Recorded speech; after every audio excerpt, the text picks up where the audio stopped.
গিয়ে বাড়ি বাড়ি আপনাদেরকে হাতে দিয়ে এখন 10-15 দিন ধরে এটা চলবে। আর কিভাবে ফর্ম ফিল আপ করতে হয় সেটা বিএলওরাই করে নিয়ে যাবে।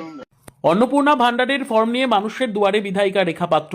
গতকাল আনুষ্ঠানিকভাবে অন্নপূর্ণা যোজনার ফর্ম প্রকাশ করেন মুখ্যমন্ত্রী শুভেন্দু অধিকারী। আর সেই ঘোষণার পরে মাঠে নেমে পড়লেন হিঙ্গলগঞ্জের নবনির্বাচিত বিধায়িকা রেখা পাত্র।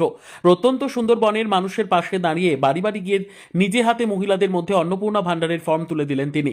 এদিন হিঙ্গলগঞ্জ ব্লকের দুলদুলি গ্রাম পঞ্চায়েতের লেবুখালী বাসস্ট্যান্ড সংলগ্ন দক্ষিণপাড়া এলাকার সাধারণ মানুষের বাড়িতে পৌঁছে যান বিধায়িকা রেখা পাত্র। মহিলাদের হাতে অন্নপূর্ণা ভান্ডারের ফর্ম তুলে দিয়ে তিনি জানান, প্রকৃত গরিব ও অসহায় মানুষ যেন এই প্রকল্পের সুবিধা পান সেদিকে বিশেষ নজর রাখা হবে।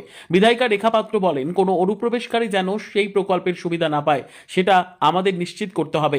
প্রকৃত দরিদ্র মানুষই অন্নপূর্ণা ভান্ডারের টাকা পাক, সেটাই আমাদের লক্ষ্য।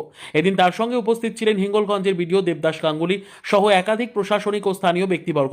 তারা একসঙ্গে সাধারণ মানুষের হাতে ফর্ম তুলে দেন এবং প্রকল্প সম্পর্কে বিস্তারিত জানান। অন্নপূর্ণা ভান্ডারের ফর্ম হাতে পেয়ে খুশি এলাকার মহিলারাও। তারা হিঙ্গলগঞ্জের বিধায়িকা রেখা পাত্র ও বিডিও দেবদাস গাঙ্গুলিকে ধন্যবাদ জানান। প্রত্যন্ত সুন্দরবনের মানুষের কাছে এখন আশা ও ভরসার নাম হয়ে উঠেছেন বিধায়িকা রেখা পাত্র, এমনটাই মত স্থানীয়দের। দেখুন, আমাদের আজকের থেকে একটা শুভ কাজের উদ্বোধন। আমাদের আজকের বিডিও সাহেব আছেন, আমাদের বিডিও সাহেবকে নিয়ে আজকের আমাদের এই অন্নপূর্ণা যে ভান্ডারের যে ফর্ম, আমরা এটাকে আজকের থেকে ডিস্ট্রিবিউট করা শুরু করে দিয়েছি। কেননা আমাদের তো কাজ করতে হবে, আর মানুষকে তো আমরা তো প্রতিশ্রুতি দিয়ে তো আর আমরা পিছিয়ে যেতে পারি না। এবং এই এই দেখুন, এই যে এই মানুষগুলো, এই যে ঘর, এই মানুষগুলো যদি আজকে পান, তারা যদি স্বাবলম্বী হন এবং সামান্য কিছু অর্থের বিনিময়ে যদি তারা যদি নিজের পা দেন, একটু একটু একটু করে জমিয়ে যদি তারা একটা কোনো একটা ব্যবসার মধ্যে যদি যুক্ত হন, তাহলে তো আমাদেরও ভালো লাগবে। হিঙ্গলগঞ্জের রেখা পাত্র বিধায়িকা আর হচ্ছে বিডিও সাহেব এসেছিলেন হিঙ্গলগঞ্জের। অন্নপূর্ণা ভান্ডারের ফর্ম আমাদের দিতে এসেছিল। কেমন লাগছে? আমাদের খুব ভালো লাগছে। কোথায় আপনার বাড়ি? আমাদের বাড়ি লেবুখালী। নাম? আমার নাম শর্মিলা মন্ডল। কেমন লাগছে এই ফর্মটা নিয়ে? খুব ভালো লাগছে। যারা 25 থেকে 60 বছর বয়স, যারা পুরনো লক্ষ্মী ভান্ডার পেত এবং নতুন করে যাদের 25 বছর বয়স হয়েছে, ভারতের নাগরিক এবং পশ্চিমবঙ্গের বাসিন্দা, তারাই এই আবেদনের যোগ্য।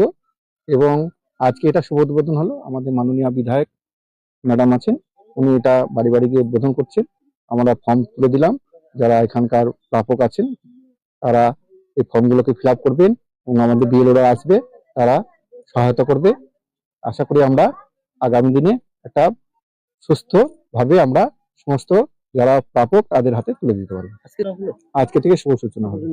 কতদিন চলবে এটা? যতদিন না কমপ্লিট হচ্ছে, আমাদের সরকার যেমন নির্দেশ দেবে সেরকম ভাবে চলবে। এটা সরকারের উদ্দেশ্য হলো আমাদের ভারতীয় নাগরিক যারা, তারা যেন, যারা গরিব প্রান্তিক মানুষ, সরকার তাদের জন্য যারা